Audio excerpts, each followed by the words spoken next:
आज हम बात करते हैं एंटिटी रिलेशनशिप डायग्राम और modelling which is a part of your requirement analysis phase of software development life cycle model. ठीक है। अब आपने देखा था कि आप कस्टमर से रिक्वायरमेंट गैदरिंग करते हो, मींस कि कस्टमर से ये जानने की कोशिश करते हो कि कस्टमर को एग्जैक्टली में क्या चाहिए, किस टाइप का सॉफ्टवेयर कस्टमर चाहता है। ठीक है। तो आप उसके लिए इंफॉर्मेशन इकट्ठा करते हो, या फिर आप कह सकते हो कि आपने एक कस्टमर की जो नीड्स हैं, उसकी जो एक्सपेक्टेशंस हैं, उसको फुलफिल करने के लिए रिक्वायरमेंट गैदरिंग किया। ठीक है। अब जो रिक्वायरमेंट गैदरिंग किया है उसके लिए आपने कुछ टूल्स यूज किए होंगे। हो सकता है आपने इंटरव्यू किया हो, या फिर आपने जीडी ग्रुप डिस्कशन किया हो सकता है आपने फास्ट टेक्निक अप्लाई किया हो, या फिर आप कह सकते हैं कि आपने डिफरेंट डिफरेंट टेक्निक को अप्लाई करके कस्टमर से इंफॉर्मेशन एक्सट्रैक्ट की। अब उस इंफॉर्मेशन की आप मॉडलिंग करोगे। मॉडलिंग मीन्स कि जो भी डेटा है उस डेटा को आप पिक्टोरियल फॉर्म में रिप्रेजेंट करेंगे, और उस फॉर्म में रिप्रेजेंट करने के लिए ये हम कहते हैं कि डेटा की मॉडलिंग हो रही है। मीन्स कि जो भी इंफॉर्मेशन है या जो भी डेटा है उस डेटा को पिक्टोरियल फॉर्म में रिप्रेजेंट करना ही डेटा मॉडलिंग होता है। तो उसके लिए भी आपके पास टूल्स हैं जिनमें ईआर डायग्राम आता है, डीएफडी है, डेटा डिक्शनरी है एंड एक्सेट्रास। तो एंटिटी रिलेशनशिप डायग्राम में नॉर्मली हम क्या करते हैं कि जो सिस्टम एनालिस्ट है उसने इंफॉर्मेशन गैदर किया और फिर उसका फ्लो चार्ट बनाया। फ्लो चार्ट में अगर हम देखेंगे तो वो फिजिकली इंफॉर्मेशन को रिप्रेजेंट करेगा, लॉजिकली आपको नहीं डिस्क्राइब करता। लेकिन ईआर डायग्राम से आप ये देख सकते हैं कि लॉजिकली आप अपने सिस्टम को कैसे बना पा रहे हो, कैसे एक मॉड्यूल दूसरे मॉड्यूल से कनेक्ट होगा, इंफॉर्मेशन कैसे फ्लो होगी। तो उसके लिए हम ईआर डायग्राम यूज करते हैं। ER diagram are most often associated with complex database that are used in software engineering and IT networks. तो जो आपका ER डायग्राम है बेसिकली कॉम्प्लेक्स, दैट मीन्स कि कॉम्प्लिकेटेड जो डेटाबेस है उससे एसोसिएट होता है। और ये कहाँ पर यूज होते हैं? सॉफ्टवेयर इंजीनियरिंग में और आईटी नेटवर्क्स में। In particular, ER diagrams are frequently used during the design stage of development process in order to identify different system elements and their relationship with each other. आप देखा होगा कि mostly software को आप पहले क्या करते हैं, फर्स्ट फेज क्या है एसडीएलसी का, रिक्वायरमेंट एनालिसिस। रिक्वायरमेंट एनालिसिस के बाद आप क्या करते हैं, सॉफ्टवेयर की डिजाइनिंग करते हैं। तो डिजाइन हो गया, तो डिजाइनिंग की जो प्रोसेस है उस प्रोसेस में भी आप ईआर डायग्राम को यूज करते हैं। क्यों यूज करते हैं? ताकि आपको ये पता चले कि सिस्टम में कौन कौन से एलिमेंट्स होंगे, उन एलिमेंट्स का आपस में क्या रिलेशन होगा, इसको आइडेंटिफाई करने के लिए आप ईआर डायग्राम यूज करते हैं। For example, an inventory software used in a retail shop will have a database that monitors elements such as purchase, item, item type, item source and item price.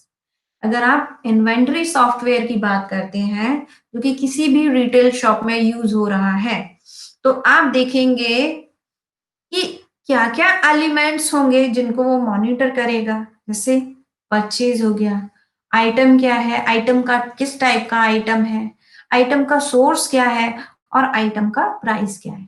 आप mall में भी जाते हो, वहां पर भी आप देखते हैं तो क्या होता है, अब सारी डिटेल्स होती है।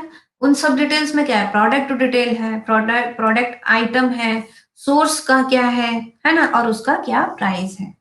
तो इन सबको मॉनिटर करने के लिए हम ये यूज करते हैं। Rendering this information through an ER diagram would be something like this. अब देखो, ईआर डायग्राम में आपने देखा था कि शॉपर है आपका और आपका आइटम है। आइटम और शॉपर के बीच में क्या रिलेशन होगा? कुछ तो रिलेशन होगा। तो शॉपर क्या, एक एंटिटीज है, आइटम क्या है? एक एंटिटी है, और इन दोनों एंटिटी के बीच में कोई तो रिलेशन होगा। ये दोनों एंटिटीज कैसे एक दूसरे से रिलेट हैं? तो ये रिलेशन है बाइस। ठीक है, क्लियर हो रहा है? अब देखो, हर एक आइटम की अपनी कुछ प्रॉपर्टी होगी। जैसे आइटम का टाइप हो गया, आइटम का प्राइस हो गया, एंड आइटम का सोर्स हो गया। तो ये क्या है? आइटम एक एंटिटी है, और इस एंटिटी की अपनी कुछ प्रॉपर्टीज होंगी जिनको आप बोल देते हैं एट्रीब्यूट। तो ये क्या है? एक ईयर डायग्राम है, और ये क्या शो कर रहा है आपको? शॉपर और आइटम के बीच में क्या रिलेशन है। ठीक है, तो ईयर डायग्राम में आप एंटिटीज की बात करते हैं, रिलेशन की बात करते हैं, और एट्रीब्यूट्स की बात करते हैं। Entity relationship modelling is use for conceptual design. ठीक है, यहाँ पर कंसेप्चुअल का मतलब आप लोग समझ रहे होंगे, मैंने कई बार आप लोगों को बताया है। सो ये एक कंसेप्चुअल मॉडल है, ठीक है, जिसमें एंटिटीज है, एट्रीब्यूट्स है, एंड रिलेशनशिप है। एंटिटी क्या होती है आपकी? कोई भी ऑब्जेक्ट हो सकता है, और आइटम ऑफ इंटरेस्ट। ठीक, जैसे car, pen, table, chair, student, teacher, ये सब क्या है? एंटिटीज है। डिपार्टमेंट, ये भी एंटिटी है।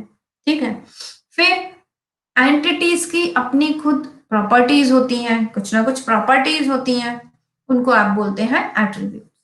तो एट्रीब्यूट क्या है? फैक्ट्स अबाउट और प्रॉपर्टीज ऑफ। ठीक है, अब relation, links between entities, entities के बीच में क्या रिलेशन है।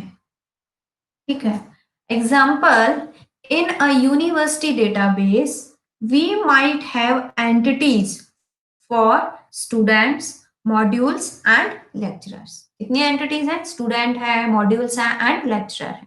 Student may have attribute such as id, name and course, and could have relationship with modules।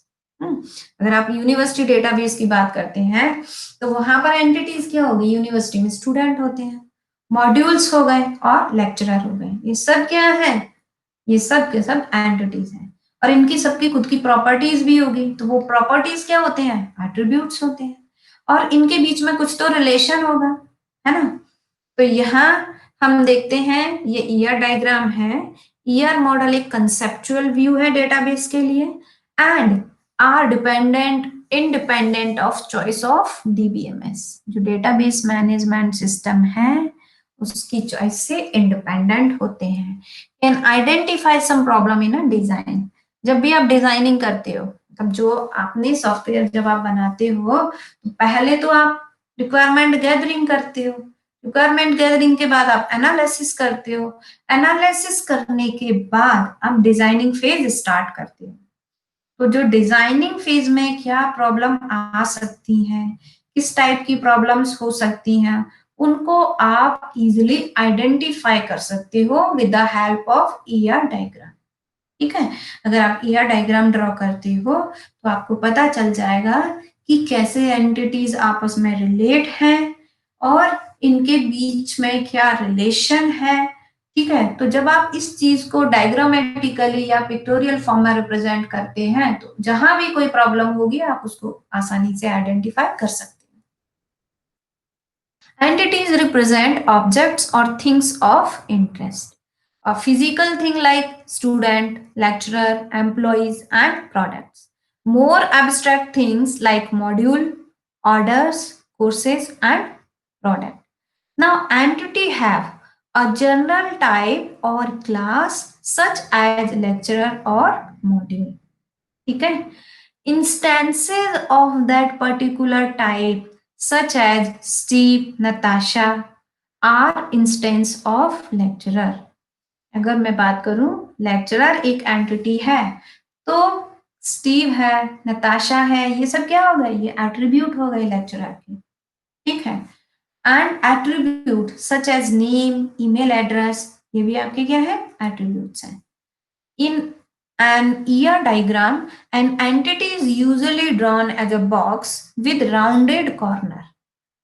Rounded corner में भी ले सकते हैं, या फिर आप रेक्टेंगल बॉक्स भी यूज कर सकते हैं। ठीक है। तो यहाँ पर आप देखेंगे लेक्चरर एक एंटिटी है, स्टूडेंट एक एंटिटी है, और आपका मॉड्यूल भी एक एंटिटी है। The box is labelled with the name of the class of object represented by that entity. ये बॉक्स है, इसका क्या नाम है? लेक्चरर, मीन्स कि लेक्चरर एक एंटिटी है, स्टूडेंट एक एंटिटी है, और ये मॉड्यूल भी एक एंटिटी है। Attributes are facts, aspects, properties और डिटेल अबाउट एन एंटिटी। जैसे आप देखेंगे स्टूडेंट, स्टूडेंट की क्या क्या प्रॉपर्टीज होंगी? स्टूडेंट की स्टूडेंट आईडी होगी, उसका नेम होगा, है ना, कोर्स है, एड्रेस है, ब्रांच है, ये सब क्या है? स्टूडेंट के एट्रीब्यूट्स। मॉड्यूल के क्या होंगे एट्रीब्यूट? कोर्स है, मॉड्यूल टाइटल है, कितने क्रेडिट का है, लेवल्स क्या है, ये सब आ जाते हैं मॉड्यूल के एट्रीब्यूट में। अब देखो एट्रीब्यूट हैव अ नेम, ठीक है, जितने भी एट्रीब्यूट्स होते हैं उन सब का अपना नेम होता है। और एन एसोसिएटेड एंटिटी, किस एंटिटी से एसोसिएटेड है वो होगा। जैसे आपने लिया हॉस्पिटल, अगर आप एक एंटिटी लेते हैं तो हॉस्पिटल के एट्रीब्यूट क्या हो सकते हैं? नेम ऑफ द हॉस्पिटल, है ना, उसके बाद लोकेशन हो सकती है, एड्रेस हो सकते हैं, ये सब क्या है उस हॉस्पिटल एंटिटी के attribute. Domains of possible value, ठीक है। अब यहाँ पर डोमेन की बात करते हैं, मींस रेंज, ठीक। जैसे स्टूडेंट है तो स्टूडेंट का रेंज क्या हो गया? अगर हम स्टूडेंट की बात करें तो एक एजुकेशन सेक्टर में स्टूडेंट आता है तो उसका अपना डोमेन होगा। अगर हेल्थ केयर का है तो अपना उसका खुद का अलग डोमेन होगा। तो डोमेन्स ऑफ पॉसिबल वैल्यू, ऐसा नहीं है कि स्टूडेंट के टर्म्स में और किसी डोमेन से वैल्यू आए, वैल्यू कहाँ से आएगी? उसी डोमेन से। Values from the domain for each instance of the entity they are belong to. ना ईयर डायग्राम एट्रीब्यूट्स में देखो तो यहाँ एक ये एंटिटी है स्टूडेंट, स्टूडेंट के क्या क्या प्रॉपर्टीज है? Name, ID and course. तो दीज आर द 3 attributes.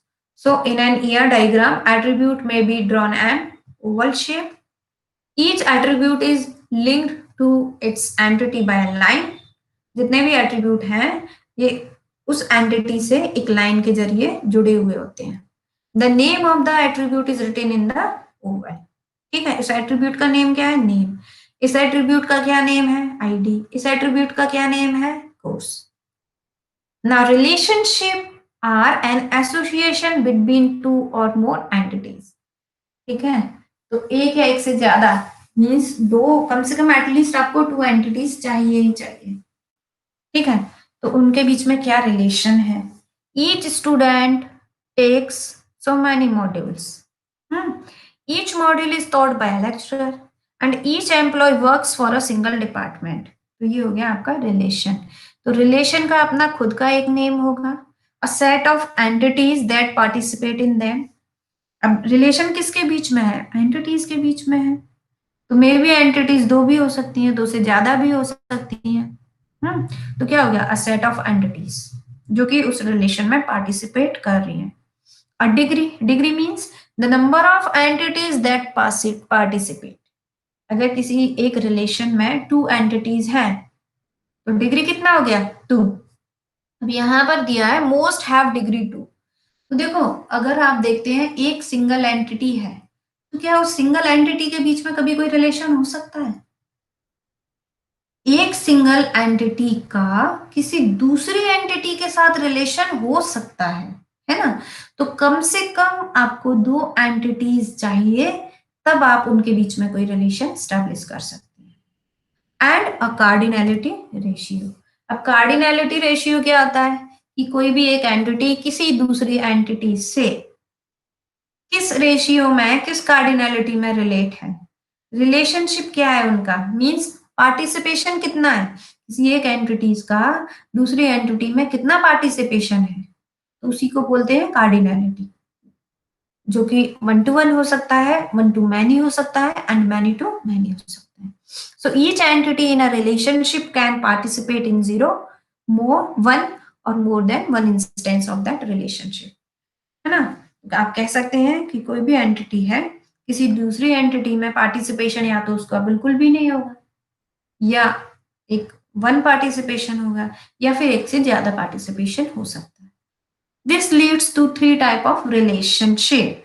कौन से हैं? One to one. One to one में आप देखो, each lecturer has a unique office. ठीक है, आपने देखा होगा कि कॉलेज में जितने भी लेक्चरर हैं उन सबका अपना एक यूनिक ऑफिस होता है, तो आप कह सकते हैं one to one.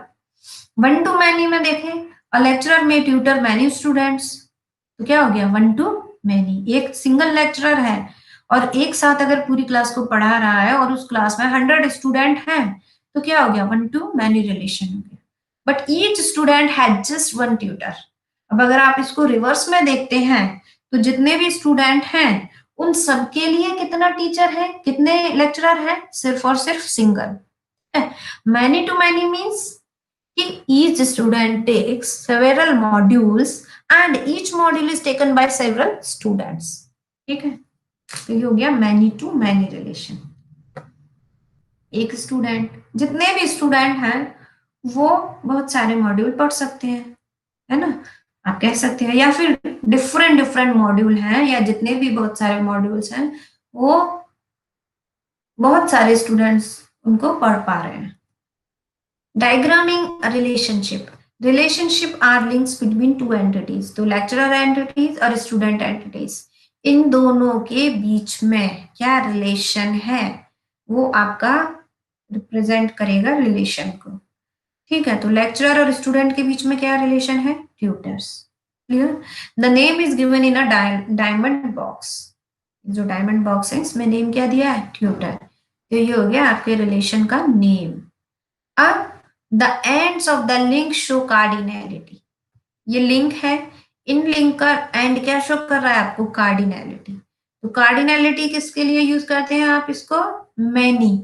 That means one to many, एक लेक्चरर मैनी स्टूडेंट को पढ़ा सकता है। ठीक है, तो ये हो गया वन टू मैनी। रिलेशन क्या है? ट्यूटर्स। अब क्या है, स्टूडेंट भी बहुत सारे होते हैं यूनिवर्सिटी में, और बहुत सारा डिफरेंट डिफरेंट मॉड्यूल्स भी हो सकते हैं। ठीक है, तो हो सकता एक मॉड्यूल में सो मैनी स्टूडेंट्स ज्वाइन कर सकते हैं एक मॉड्यूल को। और आप ये भी बोल सकते हैं कि जितने भी स्टूडेंट्स हैं वो सब एक से ज्यादा मॉड्यूल्स को पढ़ पा रहे हैं, तो इनके बीच में क्या रिलेशन हो गया? मैनी टू मैनी रिलेशन हो गया, स्टूडेंट और मॉड्यूल्स के बीच में। क्योंकि आपने देखा होगा एक स्टूडेंट को बहुत सारे मॉड्यूल्स पढ़ाए जाते हैं। या आप कह सकते हैं डिफरेंट डिफरेंट मॉड्यूल जो हैं वो स्टूडेंट्स को पढ़ाए जाते हैं। अब आपके पास अगर एमएम रिलेशन है, मैनी टू मैनी रिलेशन है, तो आप इसको कैसे रिमूव करोगे? तो आपने देखा स्टूडेंट है, मैनी स्टूडेंट्स हैं, मैनी मॉड्यूल्स हैं। अब इनके बीच में रिलेशन है स्टूडेंट्स, तो जब आपको रिमूव करते हैं तो आप क्या करते हैं कि we can split a many to many relationship into two one to many relationship. ठीक है, इसके लिए आपने क्या किया? अब देखो, एक सिंगल स्टूडेंट लिया, आपने इसको रिमूव किया मैनी टू मैनी को, तो आपने जस्ट क्या किया? स्टूडेंट कैसे इनरोल होते हैं? स्टूडेंट एनरोलमेंट होते हैं कहीं ना कहीं, तो स्टूडेंट हैज एनरोलमेंट। अब स्टूडेंट जो है यहाँ पर क्या है? बहुत सारे स्टूडेंट्स हैं और बहुत सारे मॉड्यूल्स हैं, इनके बीच में एक रिलेशन है, वो है मैनी टू मैनी। अब आप क्या करेंगे? एक सिंगल स्टूडेंट हैज एनरोलमेंट। ठीक है, अब वो एनरोलमेंट क्या होगा? एक से ज्यादा मॉड्यूल में होगा, तो आप कह सकते हैं स्टूडेंट हैज मैनी एनरोलमेंट। ठीक है, अब यहां से देखो, मॉड्यूल मॉड्यूल हो गया और एनरोलमेंट हो गया, तो मैनी एनरोलमेंट इन मॉड्यूल, या आप कह सकते हैं एक single module in so many enrolment. ठीक है, ये हो गया वन टू मैनी और ये हो गया one to many. Now making ER model. जब भी आप ईआर मॉडल बनाते हैं तो आपको कुछ चीजें पहले ही आइडेंटिफाई करनी पड़ेंगी। तो आपको एक क्वेश्चन दिया होगा, या आपने जो रिक्वायरमेंट गैदरिंग किया है, अब आप उसमें से एंटिटीज आइडेंटिफाई करोगे, एट्रीब्यूट आइडेंटिफाई करोगे, इन एंटिटीज के बीच में क्या रिलेशन है वो आइडेंटिफाई करोगे, एंड देन कार्डिनैलिटी देखोगे। ठीक है, तो यहाँ पर ये एक एग्जाम्पल है। A university consist of a number of departments. ठीक है, each department offers so many courses, a number of modules make up each course, and student enroll in a particular course and take modules toward the completion of that course. And each module is taught by a lecturer from the appropriate department, and each lecturer tutors a group of student. तो ये जो question दिया है, अब आप सबसे पहले इसमें से एंटिटीज आइडेंटिफाई करोगे कि कौन कौन सी एंटिटीज हैं। तो आपने एंटिटी आइडेंटिफाई किया, डिपार्टमेंट एक एंटिटी है, कोर्स एक एंटिटी है, मॉड्यूल्स एंटिटी है, स्टूडेंट एंड लेक्चरर। तो सबसे पहले आपने क्वेश्चन में या फिर आपके पास जो भी डेटा है उसमें से आपने एंटिटीज को आइडेंटिफाई किया। एंटिटी आइडेंटिफाई करने के बाद आप देखते हैं कि इन एंटिटीज का आपस में क्या रिलेशन है, कैसे एक एंटिटी किसी दूसरी एंटिटी से रिलेट है। तो आपने देखा each department offers so many courses, तो आपको पता चल गया ऑफर्स क्या है, एक रिलेशन है किसके बीच में, डिपार्टमेंट और कोर्स एंटिटी के बीच में ऑफर्स एक रिलेशनशिप है। ठीक है, अ नंबर ऑफ मॉड्यूल्स, मॉड्यूल क्या है, एंटिटी, एंड कोर्स क्या है, एंटिटी। तो मॉड्यूल और कोर्स के बीच में क्या रिलेशन है, makeup. Students enrol in a particular course, अब स्टूडेंट और कोर्स के बीच में क्या रिलेशन है, एनरोल। ठीक है, कोर्स एंड मॉड्यूल के बीच में क्या रिलेशन है, take. And the completion of that course, each module is taught by a lecturer. Module और लेक्चरर के बीच में क्या रिलेशन है, taught बाय। लेक्चरर और डिपार्टमेंट के बीच में क्या रिलेशन है, फ्रॉम दी। एंड लेक्चरर और स्टूडेंट के बीच में क्या रिलेशन है, ट्यूटर्स। तो आपने यहाँ पर जितनी भी एंटिटीज हैं उनके बीच में आपस में क्या रिलेशन है, आपने उस रिलेशन को आइडेंटिफाई किया है। तो आपने, अब हमने क्या किया, क्वेश्चन में से एंटिटी आइडेंटिफाई की, उन सभी एंटिटीज को यहाँ पर लिख लिया है। ठीक है, अब आपको मैंने बताया था कि ईयर डायग्राम में एंटिटी को रिप्रेजेंट करने के लिए रेक्टेंगल शेप में यूज करते हैं। तो आपने ये रेक्टेंगल शेप बनाया जिसमें आपने एंटिटीज लिख दी। ठीक है, तो ये सब क्या है, एंटिटीज है। अब दूसरा आपने क्या काम किया था, रिलेशन निकाले थे। तो हम भी इन एंटिटीज के बीच में रिलेशन स्टैब्लिश करेंगे। ठीक है, और वो रिलेशन कहाँ से आए हैं, क्वेश्चन से। तो आपने देखा each department offers so many courses, तो क्या हो गया, डिपार्टमेंट, ईच डिपार्टमेंट मीन्स एक सिंगल डिपार्टमेंट हो गया, ऑफर्स मैनी कोर्सेज, तो a single department offers so many courses, many के लिए आपने ये यूज किया है। ठीक है, तो सिंगल डिपार्टमेंट या each department offers so many courses. Clear. तो डिपार्टमेंट और कोर्स एंटिटी के बीच में क्या रिलेशन है, ऑफर। ठीक है, ऑफर्स है। Second, a number of modules make up each course. अब देखो मॉड्यूल और कोर्स ये दोनों एंटिटीज हैं, इन दोनों एंटिटी के बीच में क्या रिलेशन है, मेकअप। मेकअप, या फिर आप कह सकते हैं कि इंक्लूड्स। तो देखो इन दोनों रिलेशन के लिए अब देखो किस टाइप का रिलेशन है, वन टू मैनी है, मैनी टू मैनी है, या फिर वन टू मैनी। तो देखो a number of modules means so many modules, और ईच कोर्सेस क्या हो गया, सो मैनी कोर्सेस। तो आपने many to many relation describe कर दिया। Students enrol in a particular course, अब देखो जो स्टूडेंट हैं, स्टूडेंट्स, स्टूडेंट क्या हो गए, मैनी स्टूडेंट्स हो गए। इन अ पर्टिकुलर कोर्स, एक सिंगल, एक हो गया, तो इसका मतलब क्या हो गया, मैनी स्टूडेंट और एक सिंगल कोर्स। ठीक है, many students enrols in a single or a particular course. Students take modules, अब देखो स्टूडेंट्स हैं, सो मैनी स्टूडेंट्स हैं, और मॉड्यूल्स भी आपके बहुत हैं, तो आप क्या कर सकते हैं, स्टूडेंट्स टेक मॉड्यूल्स। तो देखो मैनी टू मैनी रिलेशन हो गया, और रिलेशन नेम क्या हो गया, टेक। स्टूडेंट और मॉड्यूल के बीच में क्या हो गया, many to many relation. Relation name क्या हो गया, टेक्स। ठीक है, many student takes many modules. Clear. Now each module is taught by a lecturer. अब देखो मॉड्यूल और लेक्चरर एंटिटी, इन दोनों के बीच में क्या रिलेशन है, taught by। अब module, each module means many, many modules, और by single lecturer means one. तो क्या हो गया, many to one, many to one हो गया। क्लियर हो गया। ईच मॉड्यूल, ईच मॉड्यूल, ठीक है, taught by a lecturer, एक सिंगल लेक्चरर। तो ये हो गया आपका many to one relation. Now a lecturer from the appropriate department. तो लेक्चरर और डिपार्टमेंट के बीच में क्या है, from. A lecturer from the department, आप देखेंगे डिपार्ट, किसी, जो भी लेक्चरर है वो किसी ना किसी एक डिपार्टमेंट में बिलोंग करेगा, है ना। तो डिपार्टमेंट क्या हो गया, एक सिंगल डिपार्टमेंट हो गया, एक सिंगल डिपार्टमेंट है और आपके लेक्चरर है। तो डिपार्टमेंट एम्प्लॉयज, यहाँ पर मैनी क्यों लगाया है, क्योंकि एक डिपार्टमेंट में मैनी लेक्चरर होते हैं। तो आप बोल सकते हैं department employees many lecturers. Now each lecturer tutors a group of student.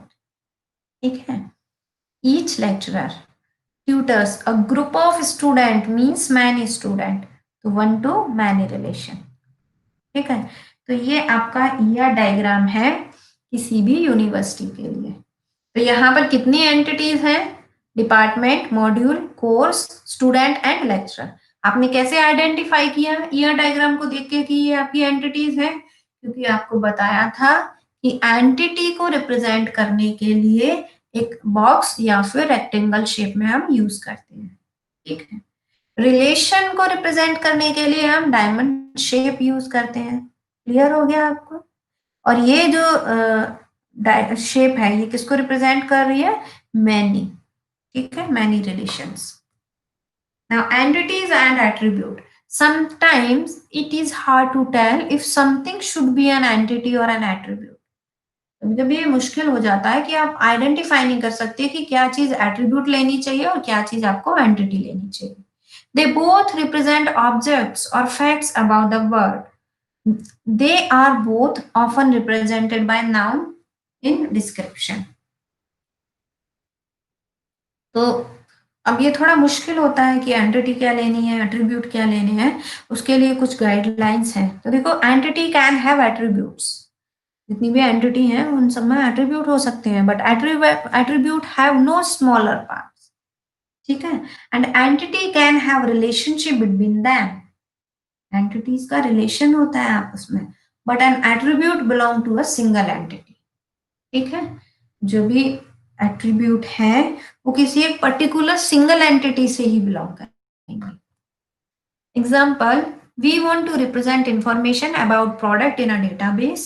Each product has a description, price and a supplier. And supplier have address, phone number and names. And each address is made up of street address, a city and a postcode. तो यहाँ पर आप पहले entity और attribute को identify कर लो। ठीक है, तो आपने एंटिटीज और एट्रीब्यूट आइडेंटिफाई किए। अब देखो products, suppliers and address all have smaller parts. Product का हो सकता है product ID, product name, product price, supplier name, supplier number, है ना, सप्लायर एड्रेस, ये सब। और एड्रेस का आप ले सकते हैं house number, street address, pin code address, pin code number. तो आप बोल सकते हैं कि प्रोडक्ट, सप्लायर एंड एड्रेस के आपके पास और भी पार्ट्स हैं, so we can make them entities. आपने उनको क्या बना दिया, एंटिटी बना दिया। The other have no smaller part and belong to a single entity। और जो भी हैं उनके आप पार्ट नहीं कर सकते हैं, इसलिए आपने उनको एक सिंगल एंटिटी बनाया। तो देखो प्रोडक्ट एक एंटिटी है, इस एंटिटी के क्या एट्रीब्यूट है, क्या प्रॉपर्टीज है, प्राइस एंड डिस्क्रिप्शन। सप्लायर का क्या प्रॉपर्टीज है, नेम एंड फोन नंबर। तो जो प्रॉपर्टीज हैं, प्रॉपर्टीज को रिप्रेजेंट करने के लिए आप ओवल शेप यूज करते हो, जिसको क्या कहते हैं, एट्रीब्यूट्स।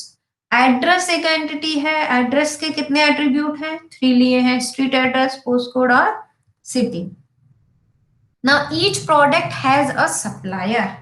अब आपको पता है जितने भी प्रोडक्ट हैं सबका सप्लायर होगा, तो each product has a single supplier but there is nothing to stop a supplier supplying many product. तो क्या हो गया, a many to one relation हो गया। ठीक है, क्योंकि प्रोडक्ट मैनी प्रोडक्ट्स और सप्लाई करने वाला एक है, तो हो गया many to one relation. Each supplier has an address, तो a supplier has a single address.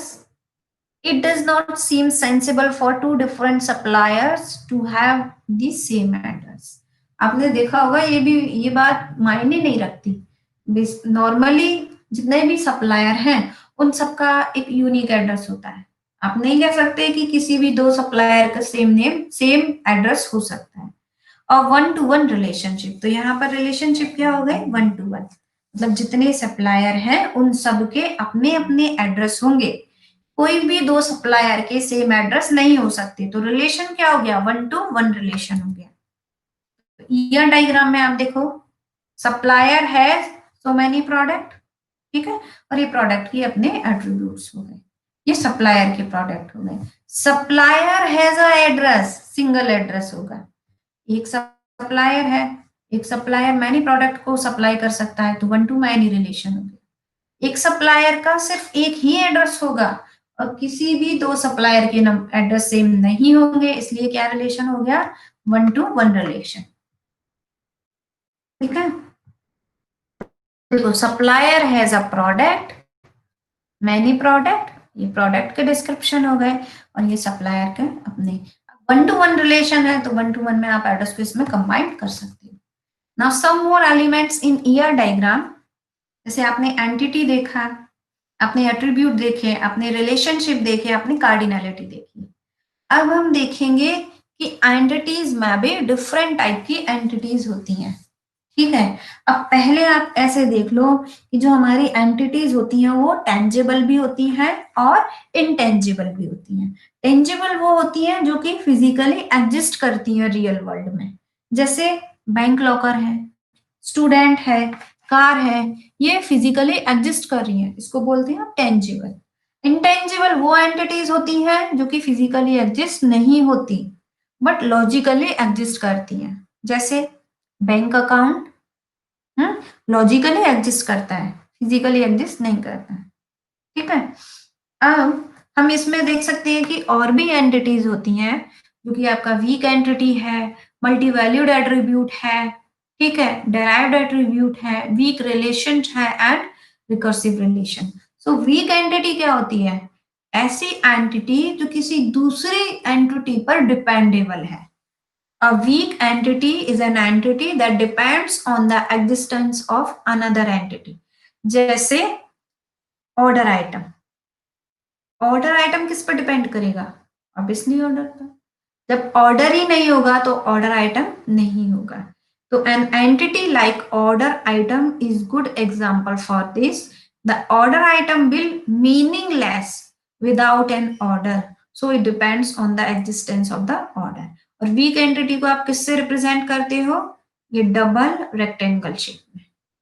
ठीक है, ये है आपका वीक एंटिटी। वीक एंटिटी क्या है, जो किसी दूसरी एंटिटी पर डिपेंड करे। मल्टी वैल्यूड एट्रीब्यूट, ऐसे एट्रीब्यूट जिसमें एक से ज्यादा वैल्यू हो उसको बोलते हैं मल्टी वैल्यूड एट्रीब्यूट। ठीक है, जैसे टीचर, सब्जेक्ट। सब्जेक्ट क्या है, सब्जेक्ट की एक से ज्यादा वैल्यू हो सकती है ना। सब्जेक्ट में आपका डिफरेंट सब्जेक्ट्स आ सकते हैं, सी प्रोग्रामिंग है, डेटा स्ट्रक्चर है, जावा है, सॉफ्टवेयर इंजीनियरिंग है, नेटवर्किंग है। तो क्या हो गया, एक से ज्यादा वैल्यू है ना, तो ऐसे एट्रीब्यूट को बोलते हैं मल्टी वैल्यूड एट्रीब्यूट। इसको कैसे रिप्रेजेंट करते हैं, ये डबल ओवल शेप में। नाउ डेराइव्ड एट्रीब्यूट ऐसे एट्रीब्यूट हैं जिनको आप कैलकुलेट करते हो, ठीक है, या जिनको किसी दूसरी वैल्यू से आप derive करते हो। So an attribute based on another attribute, this is found rarely in your diagram. For example, for a circle, the area can be derived from the radius. अगर हम सर्कल की बात करें तो आप एरिया कैसे कैलकुलेट करोगे, आपको रेडियस चाहिए, तो आपने रेडियस से एरिया कैलकुलेट किया। ठीक है, तो एरिया क्या है? Derived attribute. और डिराइव्ड एट्रीब्यूट को किससे रिप्रेजेंट करते हैं? ये डॉटेड शेप ओवल में। ईआर डायग्राम के बेनिफिट्स क्या है? ER diagram constitute a very useful framework for creating and manipulating database। जब भी आप डेटाबेस बनाते हो या फिर डेटाबेस को मैनिपुलेट करते हो, तब ईआर डायग्राम बहुत यूजफुल होते हैं।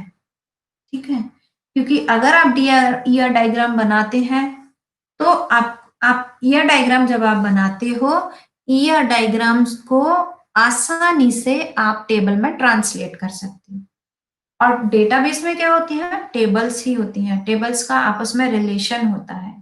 ER diagram are easy to understand and do not require a person to undergo extensive training to be able to work with it efficiently and accurately।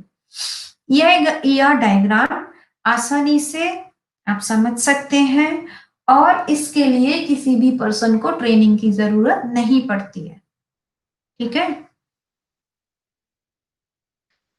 ER diagram are readily translatable into relational tables which can be used to quickly build database। अब ER diagram में क्या था? Entities है, entities का आपस में relation है, attributes है, तो सेम आप उसको टेबल्स में ट्रांसलेट कर सकते हैं। एंटिटीज को किस में ट्रांसलेट करते हैं? टेबल्स में। एंटिटी के बीच में क्या रिलेशन है, वैसे ही टेबल के बीच में क्या रिलेशन होता है। टेबल के बीच में रिलेशन को रिप्रेजेंट करने के लिए आप की यूज करते हैं, जैसे प्राइमरी की है, फॉरेन की है, सुपर की है, कैंडिडेट की है ना। हाँ, और एट्रीब्यूट जो ईआर डायग्राम में होते हैं वो आपके किसी भी टेबल में एट्रीब्यूट्स क्या होते हैं? कॉलम नेम होते हैं। तो आप आसानी से या डायग्राम को रिलेशनल टेबल्स में कन्वर्ट कर सकते हैं या ट्रांसलेट कर सकते हैं, जिसकी हेल्प से आप आसानी से डेटाबेस डिजाइन कर सकते हैं या बना सकते हैं। In addition, ER diagram can directly be used by database developers as the blueprint for implementing data in a specific software application। किसी भी पर्टिकुलर सॉफ्टवेयर को बनाने के लिए आप ले सकते हैं कि ER डायग्राम एक ब्लूप्रिंट का काम कर सकते। ठीक है, ER डायग्राम जो कि डायरेक्टली डेटाबेस में यूज करते हैं हम, वो किसी सॉफ्टवेयर को बनाने में एक ब्लूप्रिंट का काम करते हैं। ER diagrams may be applied in other contexts such as describing the different relationship and operations within an organization। अगर आप किसी ऑर्गेनाइजेशन की बात करें तो उस ऑर्गेनाइजेशन में क्या ऑपरेशन होते हैं, उनके बीच में क्या रिलेशन है, इसको डिस्क्राइब करने के लिए भी आप ईआर डायग्राम का यूज कर